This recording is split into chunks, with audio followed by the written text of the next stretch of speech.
নমস্কাৰ প্ৰিয় শ্ৰোতাসকল, ধাৰাবাহিক উপন্যাস পাঠ অনুষ্ঠানত আমি এবাৰ পাঠ কৰিব ওলাইছোঁ অসমীয়া সাহিত্যৰ জনপ্ৰিয় উপন্যাস কৌশিক নন্দন বৰুৱাৰ ৰাধা। এয়া ৰাধাৰ চতুৰ্থতম খণ্ড। ঐ ৰাধা, টোপনি গ'লি নেকি? কানাইৰ মাতটোত অতীতৰ বুকুৰ পৰা উভতি আহিল ৰাধা। সেই তেতিয়াৰে পৰা আজিলৈ কানাই সদায় ৰাধাৰ কাষতে থাকে। বয়সত ৰাধাৰ সমানে যদিও বানপানীৰ বাবে পঢ়া ক্ষতি হয় সি স্কুলত তাইতকৈ 2 বছৰ তলৰ। সেইলৈ মাজে মাজে তাই জোকায় তাক, মোক বাই বুলি মাতিবি। তাৰ খং উঠে, তাতকৈ নামাতই যা। এনেই হোৱা হ'লে এতিয়া ৰাধাই কিবা ধেমালিৰ কথা এটাই ক'লেহেঁতেন, কাৰণ কানাইৰ লগত তাই মন খুলি হাঁহি মুখেৰে কথা পাতে। বাকীবোৰৰ লগত যিমান খোলা হ'লেও ক'ৰবাত ৰৈ যায় কিবা এটা। বহুতে কয় এইজনী এনে গোৱাৰো, অকল খঙতেই থাকে। বেছিকৈ কথা পাতি চেলেপু হৈ থাকিবলৈ ৰাধাই ভাল নাপায়। সেয়ে আনকো তাই সেই সুযোগ নিদিয়ে। ৰাধাই একো নোকোৱা দেখি তাইৰ মনৰ উমান পাইছিলেই কানাইয়ে। সেয়ে কাষতে বহিলৈ ক'লে, মনটো বেয়া ন? অলপ সময় কোনেও একো নোকোৱাকৈ পাৰ হৈ গ'ল।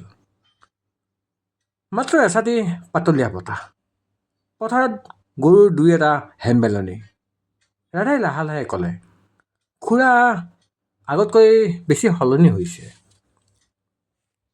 হাজৰিকাহঁতৰ লগত বেছিকৈ থাকিবই লৈছে। ব্যৱসায়িক মানুহৰ লগত মিলি থাকিবই লাগিব, তাতে মৌজাদাৰৰ ল'ৰা। আজি কি কৈছে জান? মই বোলে তেওঁৰ ঘৰতে খাই তেওঁৰ লগত শত্ৰুতা কৰিছোঁ। কানাই এইবাৰ মনে মনে থাকিল। ৰাধা আৰু কুন্তলাৰ ওপৰত প্ৰত্যক্ষ বা পৰোক্ষভাৱে প্ৰায়েই বৈকুণ্ঠই এই কথাটো শুনায়। সি একো ক'ব নোৱাৰে। সি নিজেই জানো সিহঁতৰ অনুগ্ৰহত থকা নাই। আজি দেউতালৈ মনত পৰিছে অ'। দেউতা নথকাৰ কাৰণেই সি এনেকৈ কথা শুনায়। আৰু একো ক'ব নোৱাৰিলে ৰাধাই। বুকুখন কিবা এটাই জোৰকৈ চেপি ধৰিছে। চকুপানী ওলোৱা নাই, কিন্তু মাতটো যেন কঁপিছে। কানাইয়ে তাইৰ হাতখন নিজৰ হাতত ল'লে। ৰাধাই মূৰটো হাওলাই তাৰ কান্ধতে পেলাই দিলে। চকু মুদি দিলে ৰাধাই। কানাইয়ে লাহে লাহে কৈ গৈছে, দেউতা মানেই এই আকাশখন, বুজিছ? যাৰ মূৰত এই আকাশখন নাই তেওঁহে বুজি পায় ৰ'দৰ তাপ কিমান, বৰষুণৰ বেগ কিমান। কিন্তু তই ভাঙি নপৰিবি। তই অকলশৰীয়া নহয়তো। ধৰ্ম ককা, আই তোৰ লগত সদায় আছে। কুন্তলা খুৰীও আছে। আৰু তই নাই নেকি? মইতো তহঁতৰ নিজৰ নহয়। ৰাধাৰ বুকুখন কিবা এটা কৰি গ'ল। মূৰটো তুলি তাই কানাইৰ ফালে চকু মুদি চালে। তাৰ গভীৰ চকুযোৰ অনবৰতে যেন পানীবোৰ সেই সৰু সৰুকৈ থাকে। ৰাধাই জানে তাইৰ মাক, ককাক, আজুককাক বা সাদৰী খুৰীয়েকে কানাইক নিজৰ ল'ৰাৰ দৰেই মৰম কৰে। কিন্তু আইতাক মনোহৰা আৰু খুৰা বৈকুণ্ঠই কোনোদিনেই কানাইক নিজৰ কৰি ল'ব নোৱাৰিলে। কেতিয়াবা মনোহৰাই কানাইৰ হতুৱাই 2-এটা কাম নকৰোৱাও নহয়। লগে লগে তাই মাতো মাতে, অতবোৰ কাম কৰা মানুহ নোহোৱা হ'লনে কোনো?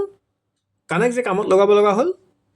মনোহৰাই ঘৰৰ ল'ৰাটোক 2-এটা কামত লগালেনো কি হয় বুলি কৈ থৈ যদিও তাই বুজে। আইতাকে কানাইক যে ঘৰৰ আনবোৰ লগোৱাৰ দৰে ভাবে তাৰ চকুলৈ চাই ৰাধাই ক'লে, মই কিবা তোক কেতিয়াবা বেলেগ বুলি ভাবিছোঁ নেকি? তেনেকৈ কিয় কৱ? সামান্য হাঁহি কানাইয়ে কয়, যদি নিজৰ বুলি ভাব এটা কথা কওঁ। ক আকৌ। চা ৰাধা, মই বুজি পাওঁ তই সকলোৰে ভাল হোৱাটো চিন্তা কৰ, অন্যায় সহ্য কৰিব নোৱাৰ। কিন্তু কি জান, প্ৰতিবাদৰ ভাষা সদায় হিংসাত্মক বুলিতো কথা নাই। আজি তই অলগা ঘৰৰ লগত যিটো কৰিলি সেইটো উত্তম আছিল। কিন্তু বৈকুণ্ঠ খুৰালৈ তেনেকৈ বস্তু দলিয়াই দিয়াটো ভাল হৈছে জানো ক? একো বেয়া হোৱা নাই। যি যেনেকুৱা তাক তেনেকৈয়ে দিব লাগে। সি কেনেকৈ কথা কৈছে মোক তই শুনা নাই? তাৰ কথা মই নুবুজো বুলি ভাবে। হাজৰিকাৰ লগত মিতিৰালি। শেষলৈ ৰাধাই তাতকেইটা কৰচি উঠিল। কানাইয়ে লাহেকৈ তাইৰ মূৰটোত হাত ফুৰাই দি ক'লে, খং, চিঞৰ বাখৰে কিবা সলনি নকৰে ৰাধা, বেছিকৈহে বেয়া কৰে। আমি এতিয়া ডাঙৰ হৈছোঁ, কথাবোৰ বুজিব লাগিব আমি। ৰাধাই একো নকৈ মনে মনে আছিল। এনেতে পিছফালৰ পৰা কাৰোবাৰ এটা মাত, পানী অনা ঘাটলৈ নাযাবা দেই অকলে, চল পালে কোনোবাই লৈ যাব, ধৰি লৈ যাব। সুৰ লগাই গানটো গাই গাই মাতটো আগুৱাই আহি ৰাধাহঁতৰ কাষতে বহিলহি। লগে লগে অলপ আগলৈকে থকা বিষাদ বিষাদ লগা ভাৱখিনি যেন নোহোৱা হৈ গ'ল। ৰাধা আৰু কানাইৰ মুখতো মিচিকীয়া হাঁহিৰ ৰং বিয়পিল। ৰাধাই ক'লে, সৰুদা, পুৱাৰ পৰা ক'ত আছিলি গৈ অ'? মিটিংটো নাইচোন। ধুৰ, গৰজ পৰিছে মোৰ তহঁতৰ অলকে হাজৰিকাৰ মিটিং শুনিবলৈ। সেই চোৱা খোৱা কুকুৰটোৰ মিটিং শুনাতকৈ মই ৰহিলাৰ চোতালত চুলাই খামগৈ। তাৰ কথাত এইবাৰ হাঁহিত ফাটি পৰিল ৰাধা। এয়া সৰুকণ চৌধুৰী, ৰাধাৰ সৰু খুৰাক। পিছে বয়সত ৰাধাতকৈ 9 বা 10 বছৰ মানহে ডাঙৰ বাবে তাই দা বুলিয়েই মাতে। সৰুকণ ধৰ্মনাৰায়ণ আৰু তেওঁৰ দ্বিতীয় পত্নীৰ সন্তান। সৰুকণ জন্মৰ 2 কি 3 মাহ নহওঁতেই তেখেতৰ মৃত্যু হোৱাৰ বাবে সৰুকণক মনোহৰাই মাক হিচাপে ডাঙৰ কৰে। অৱশ্যে ধৰ্মনাৰায়ণ আৰু শাহুৱেক ভানুমতীৰ ভয়ত সৰুকণক ডাঙৰ কৰাৰ দায়িত্ব ল'লেও মনোহৰাই আজি পৰ্যন্ত সৰুকণক নিজৰ কৰি ল'ব নোৱাৰিলে। সতিনীৰ পো বুলি আজিও সৰুকণক সহজভাৱে নললে। ৰাধাৰ দেউতাক ভাগৱত চৌধুৰীয়ে পিছে সৰুকণক খুব মৰম কৰিছিল। কিন্তু বৈকুণ্ঠ আছিল ইয়াৰ বিপৰীত। এতিয়াও বৈকুণ্ঠই সৰুকণক চকু পাৰি দেখিব নোৱাৰে। সুযোগ পালেই মাকৰ লগত লগ হৈ সৰুকণৰ দুখবোৰ ধৰ্মনাৰায়ণৰ ওচৰত দাঙি ধৰে। ইফালে সৰুকণৰ এইবোৰত কাণ এষাৰ নাই। ৰাধাতকৈও বেছি বনৰীয়া সৰুকণ। ঘৰত খুব কমেইহে দেখা যায়। ধৰ্মনাৰায়ণে হাজাৰ কৈও একো কামত লগাব নোৱাৰিলে তাক। আচলতে আগতে সি এনেকুৱা নাছিল। পঢ়া শুনাটো ভাল আছিল। পিছে ৰাধাৰ দেউতাক ভগৱত চৌধুৰীৰ মৃত্যুৰ পাছত সি যেন আৰু বেছি বনৰীয়া হৈ পৰিল। এতিয়া ঘৰখন আৰু সৰুকণৰ মাজত ৰাধা এখন দলঙৰ দৰে। মাজৰাতি ক'ৰবাৰ পৰা অহা সৰুকণক ৰাধাই এই দুৱাৰ খুলি দিয়ে। ভাতকেইটা তাৰ ৰুমলৈ তাইয়ে আনি থয়। বৈকুণ্ঠই ককাকৰ লগত সৰুকণে মদ খাই আহে বুলি লগালেও ৰাধাই জানে সৰুকণে মদ নাখায়। মাজে মাজে ৰাধাৰ সি কিবা কিবি কথাও কয়।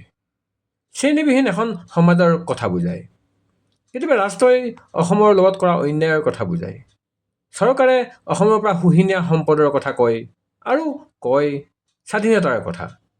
ৰাধাই আধা বুজে, আধা বুজি নাপায়। কিন্তু তাই শুনে। সৰুকণৰ প্ৰতিটো কথা মন দি শুনে। মানুহৰ প্ৰতি, সমাজৰ প্ৰতি, বিশেষকৈ অসমখনৰ প্ৰতি থকা সৰুকণৰ টানটোৰ কথা তাই বুজে। একেদৰে সৰুকণেও তাইক বুজে। গোপিনীবোৰত লাহে লাহে আৰম্ভ হোৱা অন্যায়বোৰে যে ৰাধাৰ জলকীয়াৰ দৰে পৰে সেই কথা সি বুজি পায়। সেয়ে ঘৰৰ আনে তাইক সমৰ্থন নকৰিলেও সি কৰে। কোনো কথাত কেতিয়াও তু শব্দ এটা কৈ নোপোৱা সৰুকণে কেতিয়াবা ৰাধাৰ কাৰণেই বৈকুণ্ঠৰ লগতো ফেপেৰি পাতি ধৰে। ৰাধাৰ হাঁহিৰ মাজতে সৰুকণে ক'লে, পিছে আজি বোলে অলকে ঘৰক ভাল ঠেকেচা দিলা কবিতাৰে? তোক কোনে ক'লে?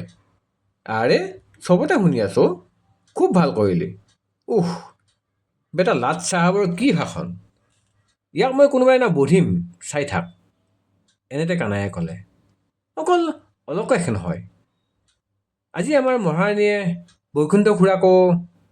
কানাইৰ কথা শেষ নহওঁতে সৰুকণে গহীন হৈ ক'লে, সেইটো কিন্তু তই বহুত বেয়া কৰিছ ৰাধা।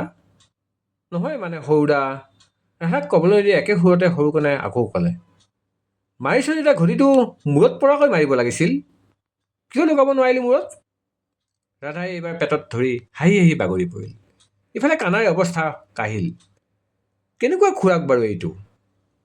সি থিয় হৈ ক'লে, কিয়ে সৰুদা আপুনি বেছি গুণ্ডা কৰিছে এইজনীক। তাৰ কথাত ৰাধা আৰু সৰুৰ আকৌ হাঁহি। অথনিৰে পৰা মৰি থকা ৰাধাৰ মনটো যেন এইকণ সময়তে আকৌ ঠন ধৰি উঠিছিল। হাঁহিৰ মাজতে সৰুকণে ক'লে, পিছত হাঁহিবি, এতিয়া ব'লচোন লখিমীৰ পাৰলৈ যাওঁ। ৰাধাৰ লগে লগে চকুত দুষ্টালিৰ হাঁহি এটা খেলি উঠিল। কানাইয়ে ভালকৈ নাজানিলেও ইমান দিনে কিবা এটা অনুমান কৰি আছিল। সেয়ে সি লাহেকৈ ক'লে, সৰুদাৰ আজিকালি লখিমীৰ পাৰলৈ যোৱা কোব বাঢ়িছেচোন। কানাই মূৰটোত হাতেৰে লাহেকৈ থাপকৈ মাৰি সৰুকণে ক'লে, ইমান খবৰ কিয় হা? পিছে কণ ৰাধায়ে লগালে? অতো পোৱালি পোৱালি ল'ৰা। লগে লগে ৰাধা আৰু সৰুকণে শব্দ কৰি হাঁহি উঠিল। কানায়ে কৃত্ৰিম খং কৰি ক'লে, বাৰু হ'ব, আজিৰ পৰা বাঁহী শুনাবলৈ ক'লেও নুশুনাওঁ মই। বাঁহীৰ কথা কওঁতেই ৰাধা মনে মনে ৰ'ল। এই বাঁহীৰ লগতে তাই ৰৈ যায়। ৰাধাৰ নামটোৰ লগত এই ৰাধাৰ একোতেই মিল নাই। সেই গকুলৰ বৃষভানুৰ জীয়ৰী ৰাধা আৰু আমাৰ গোবিন্দপুৰৰ ৰাধাৰ মাজত আকাশ পাতাল পাৰ্থক্য। কিন্তু কিবা মিল যদি আছে, অকল বাঁহী। সৰুৰে পৰা বাঁহী শুনি আচৰিত ভাল পায় তাই। অকল ভাল পায়নে? বাঁহীয়ে যেন তাইক সন্মোহন কৰে। আচলতে কানাইৰ লগত ৰাধাৰ মিল হোৱাৰ আঁৰতো বাঁহীয়ে আছিল। বাঁহীৰ কথা ওলাওঁতেই ৰাধাৰ মনটো আকৌ অতীত পালেগৈ। প্ৰথম দিনাৰ অভিজ্ঞতাৰ পাছত সিহঁতৰ বৰ বিশেষ মাত বোল নাছিল। কানায়ে কেতিয়াবা মাতিব খুজিলেও ৰাধাই তাক ওচৰ চাপিবলৈকে নিদিয়ে। কিন্তু সেই ৰাতি বৈকুণ্ঠৰ গালি খাই অকলে অকলে বিচনাত চুপি আছিল ৰাধাই। বাহিৰত ফৰিং ফুটা জোনাক। খোলা খিৰিকীখনেৰে পাতলীয়া বতাহ এচাতেও মাৰি আছিল। ঘৰৰ সকলো টোপনিত। ৰাধাৰ কোঠাত মম এডাল জ্বলি আছিল। তেনেতে শুনিছিল তাই পাতলকৈ বাঁহীৰ সুৰ এটা, খুব কৰুণ। প্ৰথমে চক খাই উঠিছিল। গোবিন্দপুৰত এনেকৈ বাঁহী বজোৱাটো কোনো নাই। আনকি ৰাসৰ সময়তো বাহিৰৰ পৰা মগাই আনিব লাগে মানুহ। তেন্তে কোন? এখোজ দুখোজকৈ বাহিৰলৈ ওলাই তাই অনুমান কৰিলে সুৰটো ৰাধা পুখুৰীৰ পৰা আহিছে। কেৰাচিনৰ চাকি এটা লৈ তাই অকলেই সেইফালে আগুৱাই আহিল আৰু কানাইক বাঁহী বজাই থকা দেখিছিল। হঠাৎ তাইক দেখি ৰৈ গৈছিল কানাই।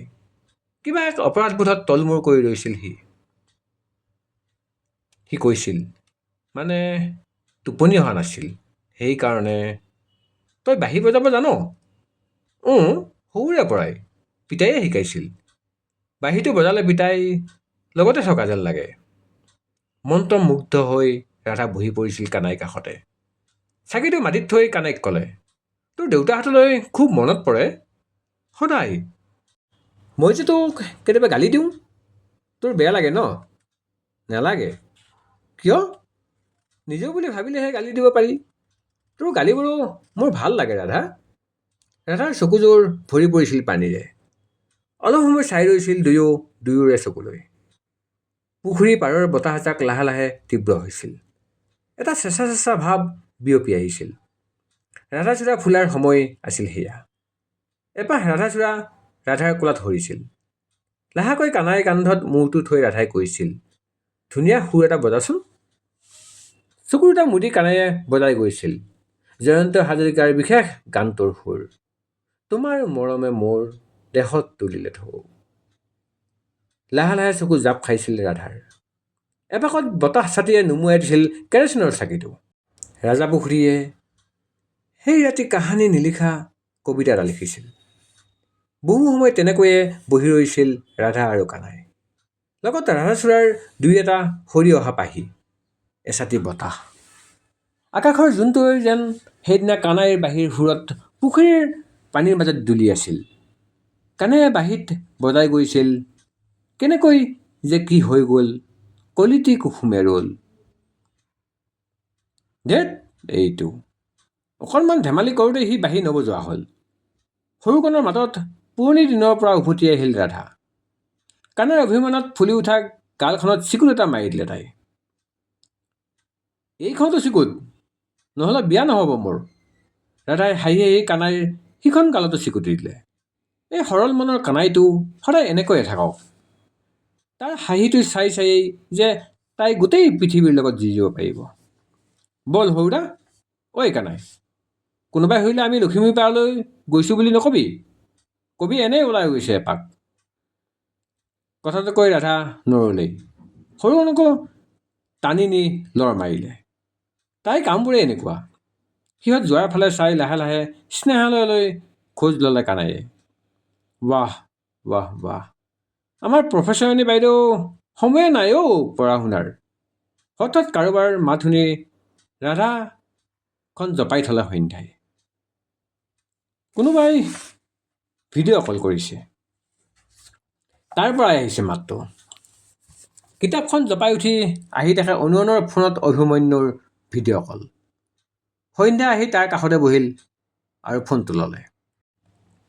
তোৰ নিচিনা বনৰীয়া জীৱন নহয়তো মোৰ। নিজৰ হ'লে শ্বুটিঙৰ নামত কেতিয়াবা এমাহমানলৈকেও খবৰ নোহোৱা হৈ থাকে। সন্ধ্যাৰ কথাত সিফালৰ পৰা নাৰী কণ্ঠ এটাই ক'লে, ঠিক কৈছা ৰুণ, লাহে লাহে আমিও মেনেজাৰৰ লগতহে কথা পাতিব লাগিব। ছাৰে আজি 2 সপ্তাহৰ মূৰত লগ ধৰিছে নেকি মোক? মোবাইলৰ পৰ্দাত জিলিকি উঠিল পখীৰ মুখ। পখী প্ৰিয়া, সন্ধ্যাৰ লগত একেলগে ডাঙৰ হোৱা ছোৱালীজনী, ইউনিভাৰ্চিটিত তাইৰ ৰুমমেটো আছিল। তেনেকৈ অভিমন্যুৰ লগত চিনাকি হৈ প্ৰেমৰ সম্পৰ্ক হৈছিল দুয়োৰে। বৰ্তমান পখী মুম্বাইৰে বাসিন্দা। সন্ধ্যাৰ লগত কথা পতাৰ মাজতে তাই সুধিলে, বাকী ৰুণ, তই অকল ধোৱাতে ধৰিছে নে বটলতো থৈ আহিলি? সন্ধ্যাই অনুৰণলৈ চালে। তাই চিগাৰেট খোৱাৰ কথা অভিমন্যুৰ পৰা পখীয়েও গম পালে, সেইটো বুজিলে। পখীয়ে কৈ গৈছে, মা কচম অনুৰণ, এদিন এই ফুকি থাকোঁতে ভিডিঅ' এটা কৰি থবা, মোৰ চাবলৈ বৰ মন আছে অ'। ঐ, অসম গৈয়ে তোৰ লগত এদিন। এনে মোবাইলটো অভিমন্যুৱে কাঢ়ি নিলে। আকৌ যদি মই শুনো তই চিগাৰেট খাইছ, চাই থাক মই কি কৰিম।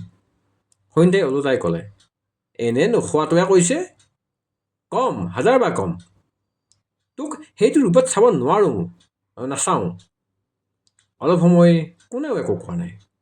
পৰিৱেশটো বেলেগ কৰিবলৈকে পখীয়ে ক'লে, দুখ থাকিবই ৰুণ, কিন্তু দুখ নোহোৱা কৰাৰ আয়োজনে কেতিয়াবা বেছি দুখকহে আমন্ত্ৰণ দিয়ে। তই মোতকৈ ভালকৈ বুজ। সন্ধ্যাই একো নক'লে। কিবা কিবি কথা পাতি ফোনটো থলে। লাহে লাহে উঠি গৈ বেলকনি পালেগৈ তাই। ৰেলিঙত ধৰি তলৰ ব্যস্ত মহানগৰখনলৈ চাই ৰ'ল। এন্ধাৰত গাড়ীৰ লাইটবোৰ তৰাৰ দৰে জিলিকিছে। হৰ্ণবোৰৰ শব্দ ইয়ালৈকে আহিছে। অভিৰ কথাই মনলৈ আহিছে তাইৰ। অভিয়ে আগতেও তাইক গালি পাৰিছে। তাইও জানে চিগাৰেট মানে সমাধান নহয়। তাৰ পাছতো তাই পৰা নাই। এনেতে পিছফালৰ পৰা কাৰোবাৰ হাতৰ পৰশ। হাতখনেৰে সন্ধ্যাক কঁকালত মেৰিয়াই ধৰি ওঁঠযোৰ তাইৰ ডিঙিত লগাই দিলে। সন্ধ্যা এই পৰশটো যেন আজন্ম চিনাকি, যুগ যুগান্তৰৰ। অনুৰণ, তাইৰ অনুৰণ। কিছু সময় তেনেকৈ থাকি মুখখন সন্ধ্যাৰ কাণৰ কাষলৈ আনি অনুৰণে ক'লে, ভাল পাওঁ তোমাক ৰুণ। বেলেগ একোৰে প্ৰয়োজন নাই মোক। তোমাক ভাল পোৱাৰ অনুভৱতকৈ শ্ৰেষ্ঠ পূৰ্ণতা আৰু একো নাই। চকু মুৰি দিছিল সন্ধ্যাই। চকুৰে বৈ আহিছিল পানী এটোপাল। অলপ সময় তেনেকৈ ৰৈছিল সিহঁত। বেলকনিৰ আন্ধাৰখিনিও বিশেষ হৈ উঠিছিল। এনেতে ফোনটো অহাত অনুৰণে বাহুৰ পৰা মুকলি কৰি দিলে সন্ধ্যাক। কপালত আলফুলে চুমা এটা আঁকি দি ৰুমটোৰ পৰা ওলাই আহিল সি। বুকুত এবুকু পূৰ্ণতালৈ সন্ধ্যাই আকৌ মেলি ল'লে ৰাধা।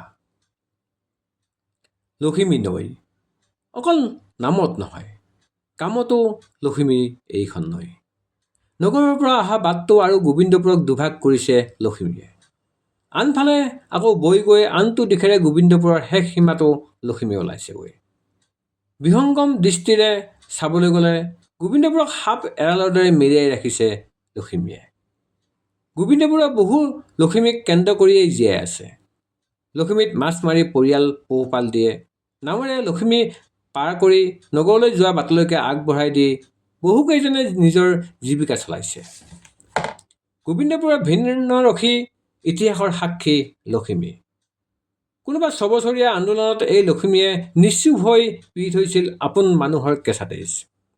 জামুৰঙী পোছাক পিন্ধা কাৰোবাৰ কামনাৰ বৰ্ষৱৰ্তী হৈ তথাকথিত সতীত্ব হেৰুওৱা গাভৰুৰ মৃতদেহো সাৱটি লৈছে লখিমীয়ে। গোবিন্দপুৰবাসীৰ বাবে লখিমী অকল নৈ নহয়, লখিমী এজনী জীয়ৰী, এজনী বোৱাৰী, লখিমী এজনী মা। লখিমী যেন জীয়া মানুহ, মানুহৰ কথা বুজি পোৱা মানুহ। ৰাধা আৰু সৰুকণ লখিমীৰ যিটো পাৰলৈ আহিছে সেইটো সেই নগৰলৈ যোৱাত নহয়, সেইটো গোবিন্দপুৰৰ শেষ সীমাত থকা পাৰটোহে। গাঁৱৰ মানুহে বিয়াত পানী তুলিবলৈ, কোনোবাই কাপোৰ ধুবলৈ, কোনোবাই এনেই খেলিবলৈ এইটো পাৰলৈকে আহে। পিছে এই দুপৰীয়া সময়ত মানুহ তেনেকৈ নাই।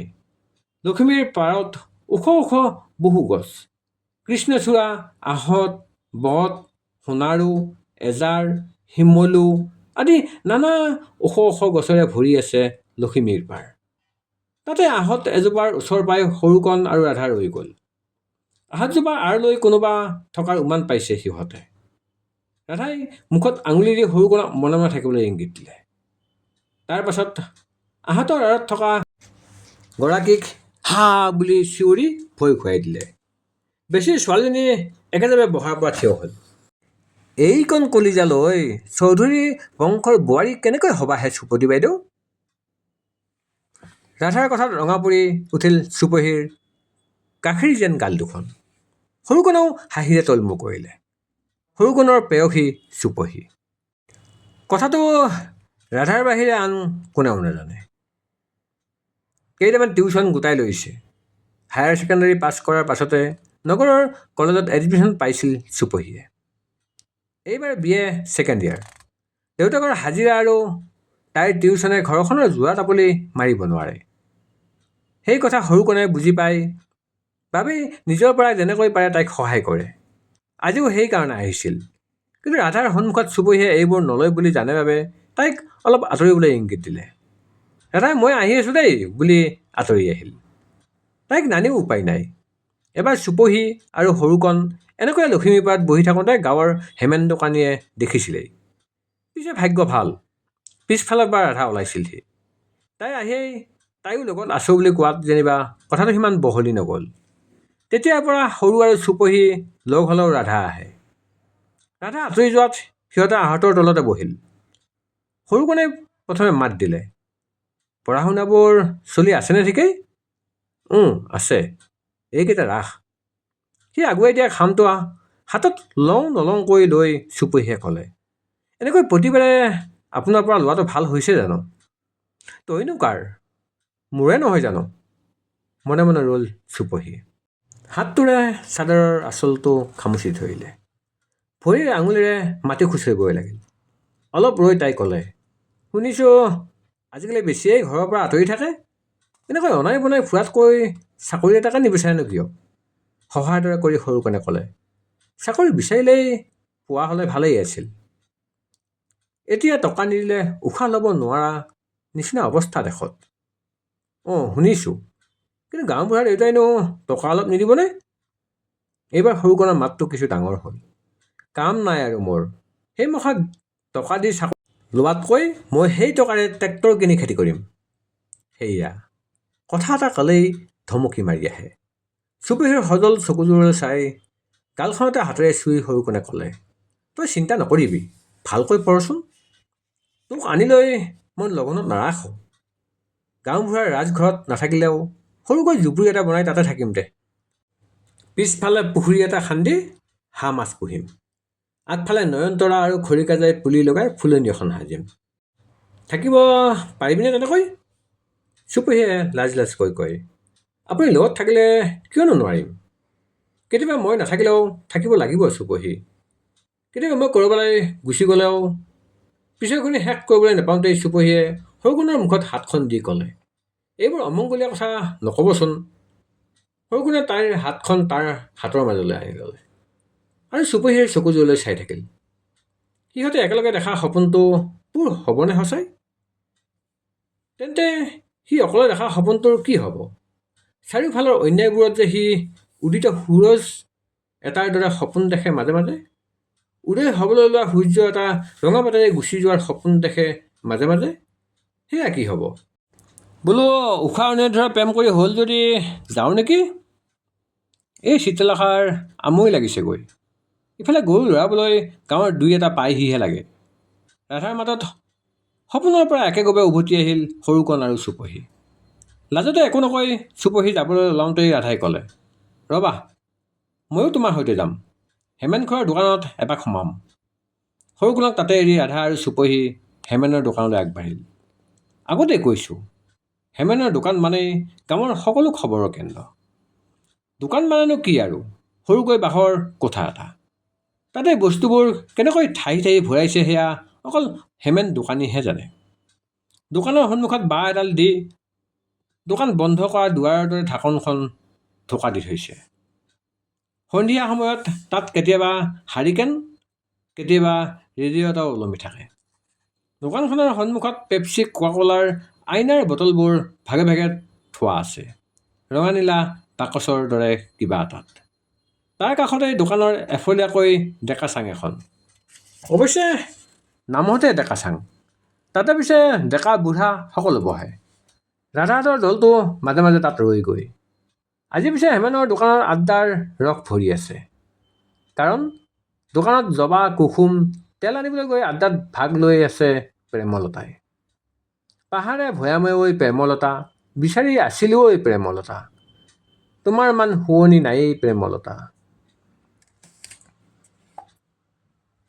মোৰে হোৱা কথাত কেতিয়া সোমাবা কোৱা। হেমেনৰ দোকানৰ ডেকা চাঙত বহি ৰতন মুকুলহঁতে প্ৰেমলতাক লৈ বিহু জুৰিছে। দোকানৰ পৰা জবা, কুসুম, তেলটো হাতত লৈ প্ৰেমলতাৰ মিহি মিহি হাঁহি। এয়া প্ৰেমলতা, গোবিন্দপুৰৰ একেবাৰে ৰচকী তিৰোতাজনী। বয়সত ৰাধাৰ মাক কুন্তলাতকৈ 2 নে 3 বছৰমান সৰু যদিও প্ৰেমলতাই সেইটো নামানে। তাইৰ মতে পঢ়ি থকা হ'লে চাগে তাই এতিয়া হায়াৰ ছেকেণ্ডেৰী পালেগৈহেঁতেন। পিন্ধা উৰা ধুন পেচত প্ৰেমলতাক কোনেও নোৱাৰে। মাহেকে পষকে চহৰলৈ গৈ চেলাউৰিকেইডাল মিহিকৈ চুচি আনেগৈ। গাঁৱৰ মানুহক কয়, কিবা বোলে থ্ৰেডিং নে কিবা। গঞা ৰাইজৰ মুখতে নুফুটে। মুঠতে প্ৰেমলতা একদম হিৰ'ইন, গোবিন্দপুৰৰ হেমা মালিনী। প্ৰেমলতাৰ যেনেকৈ কোনো বয়সৰ সীমা নাই, তেনেকৈ প্ৰেমলতাক জোকোৱা মানুহৰো বয়সৰ সীমা নাই। কেতিয়াবা একেখন ঘৰৰ বাপেক পুতেক দুয়োটাইও বেলেগে বেলেগে প্ৰেমলতাক জোকায়। প্ৰেমলতাই পিছে বেয়া নাপায়, কোনেও নুজোকালেহে তাইৰ খং উঠে। প্ৰেমলতালৈ গান গাই থাকোঁতেই হঠাৎ ৰাধা ওলালহি। লগে লগে ডেকাহঁত চুপ হৈ গ'ল। প্ৰেমলতাইও মোহিনী বাণ মাৰিব এৰি সাৱধান হ'ল। এইজনী খং উঠিলে মানুহ দুনুহ নেচায়। এবাৰ প্ৰেমলতাক মানুহৰ আগতে বনৰী বুলি গালি দি থৈছে ৰাধাই, তাইৰ এই মোহিনী স্বভাৱৰ বাবে। সেয়ে তাই ৰাধাক দেখিলে সাৱধান হৈ যায়। এতিয়া ৰাধা আৰু চুপহীক সেইফালে অহা দেখি প্ৰেমলতাই মাত দিলে, ঐ ৰাধা, ৰচোন ঐ ৰহ। ৰাধাৰ মন নাছিল যদিও ৰ'ল। হেমনৰ দোকানত আড্ডা দি সিহঁতে বেয়া নাপায়, পিছে এই মুকুলহঁতক দেখিবহে মন নাছিল। আজি সংঘত পতা অলকাষৰ মিটিঙৰ আঁৰত যে ইহঁতকেইটাই আছে ৰাধাই জানে। ৰাধাই প্ৰেমলতাৰ ওচৰ পাই ক'লে, ক পেহী, কিনো পেহী পেহী কৈ থাক? তই বাপেৰে বিয়া পাতিবলৈ ছোৱালী চাই ফুৰোঁতে মোৰ মাতেই ফুটা নাই। মই আচলতে এইবোৰ বয়সৰ অংক। তোৰ বগা চাল চাবলৈ অহা ভেনামাখিবোৰক শুনাবি, কি হ'ল ক? তাইৰ কথাত প্ৰেমলতা সেইফালে তাপ মাৰিলে। এইজনে মুখতে অনবৰত নালিয়া কটাই লৈ ফুৰে হ'বলা। এইবাৰ প্ৰেমলতা আচল কথালৈ আহিল। হেৰি নহয়, তই বোলে আজি মৌজাদাৰৰ পুতক একেবাৰে ভেচভেচিয়া কৰি পঠালি। হে ৰৌ, সৌটো জিকিব লাগিলে তোক সোধাই এৰিবনে? ৰাধাই জানে প্ৰেমলতাই এই কথাই তাইক ঠাট্টা বা খোচ মাৰি সোধা নাই। আজি ঘটনাৰ পাছত বহুতে এইটো কথাই ভাবি আছে। ৰাধাই এবাৰ ডেকা চাঙত বহি থকা মুকুলহঁতলৈ চালে। সিহঁতেও আৰ চকুৰে তাইলৈকে চাই আছে। তাই কি কয়, কি উত্তৰ দিয়ে? প্ৰেমলতাৰ ফালে চাই ৰাধাই মাতটো কিছু ডাঙৰ অথচ গহীন কৰি ক'লে, একো কৰিব নোৱাৰে পেহী, জিকিলেও নোৱাৰে। জিকিলে সিহঁত ৰাইজৰ চাকৰ হৈ কাম কৰিব লাগিব। ৰাইজৰ ভোটৰেহে বিধায়ক হৈছে সিহঁতক ৰজা বুলি কিছুমান খাবলৈ নোপোৱা ভৰি চেলেকা ফটুৱাই ভাবিব পাৰে, মই নাভাবোঁ।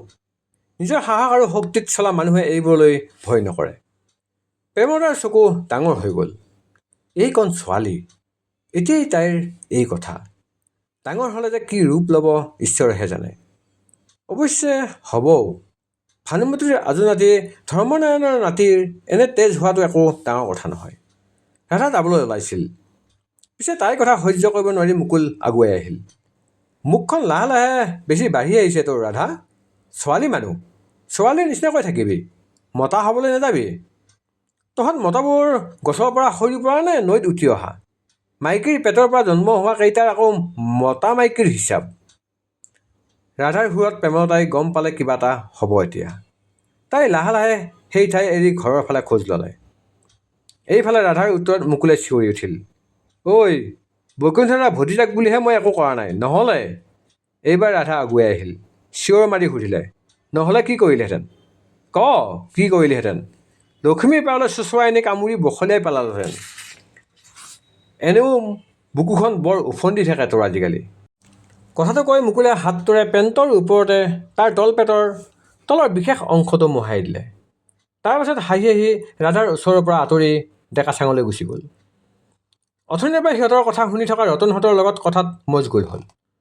এইফালে চুপহীয়ে ৰাধাৰ বাহুত হেঁচুকি কৈ উঠিল, ঐ বলচোন ইয়াৰ পৰা, ইয়াত পিশাচ সঁচাকৈ, ওচৰত কোনো এটা নাই, বলচোন ঘৰলৈ যাওঁ। ৰাধাই দাঁতকেইটা কৰচি উঠিল, চকুকেইটা ৰঙাকৈ জ্বলিল। খঙত গোটেই গাটো কঁপিব ধৰিলে তাইৰ। একেথৰে চাই আছে মুকুললৈ। মুকুলে তাইৰ ফালে পিঠি দি ৰতনৰ লগত আড্ডা মৰাত ব্যস্ত। লাহে লাহে ৰাধা আগুৱাই গ'ল। হেমেনৰ দোকানৰ সন্মুখত থকা বাকচটোৰ পৰা আইনাৰ খালী পেপচি বটল তুলি ল'লে আৰু মুকুলৰ ফালে আগবাঢ়িল। চুপহী আৰু হেমেনে একো এটা ক'বলৈ নেপাওঁতেই ঠনৰকৈ এটা শব্দ হ'ল। লগে লগে মায়ৌ বুলি এটা পচন্দ চিঞৰ মাৰি মুকুলে মূৰটো হাতেৰে হেঁচি ধৰিলে। পুনৰ আকৌ এটা বটল ভঙাৰ শব্দ। এইবাৰ ৰ'ব নোৱাৰি মুকুল বাগৰি পৰিল মাটিত। মূৰৰ পৰা ওলোৱা তেজে তাৰ গোটেই চোলাটো তিয়াই পেলাইছে। ঠাইডোখৰ ৰঙা হৈ পৰিল। মুকুলৰ লগৰ কেইজনৰ দুজন, এইজনে পাগল হ'ল বুলি দৌৰি পলাল। এজনে কি কৰোঁ নকৰোঁকৈ চাই ৰ'ল মাত্ৰ। এইফালে হেমেন আৰু চুপহীৰ মাতেই নোলোৱা হ'ল। ইয়াৰ মাজতে পেপচিৰ আধা ভঙা বটলটো হাতত লৈ খঙত ফোপাই আছে ৰাধাই। বাগৰি পৰা মুকুলৰ তলপেটত গোৰ এটা সৰাই দিলে ৰাধাই। মোক বখলিয়াবি তই? চাওঁ এতিয়া বখলিয়া, তোৰ ওচৰতে আছোঁ, আনা বখলিয়া না চাল্লা কুকুৰ, কাক কথা কৈছিলি? এইবুলি আকৌ এটা গোৰ সৰালে মুকুলৰ বুকুত। তেজ বৈ থকা মূৰটো জোৰেৰে হেঁচি মুকুলে মাত্ৰ হেহাই হেহাই ক'লে, এৰি দে মোক, এৰি দে অ' ৰাধা। ৰাধাৰ চকুকেইটাত দুটুকুৰা অঙঠা জ্বলি আছিল তেতিয়াও। প্ৰিয় শ্ৰোতাসকল, কৌশিক নন্দন বৰুৱাৰ ৰাধাৰ এয়া আছিল ৪ৰ্থতম খণ্ড। ধন্যবাদ।